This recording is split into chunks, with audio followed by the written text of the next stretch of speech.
নিয়েছিল এবং সেইখানে তার আগে ফেব্রুয়ারির 25শে ফেব্রুয়ারির আগে বিভিন্ন সেনা অফিসারকে সেখানে নিয়ে সেখানে বিডিআর হত্যাযজ্ঞ বা নীল নকশা বাস্তবায়ন করা হয়েছিল। কিন্তু আমরা দেখলাম এই বৈষম্য, নীল নকশা বাস্তবায়ন এবং তারই ধারাবাহিকতায় বিডিআর হত্যাযজ্ঞর যে বিষয়টি ছিল সেটি এই জুলাই সনদ থেকে বাদ করেছে।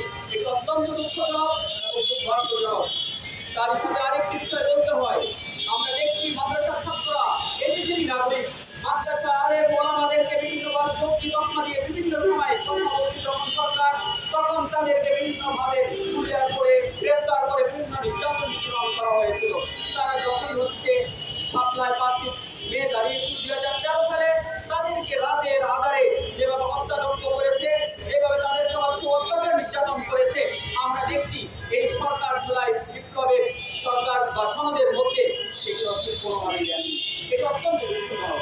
এটি হতে পারে সরকারের যে 11টি সংস্কার কমিশন ছিল এবং জাতীয় ঐক্যমত সংস্কার কমিশন ছিল, সেই সব কমিশন থেকে আমরা দেখছি যে এটি বাদ করেছে।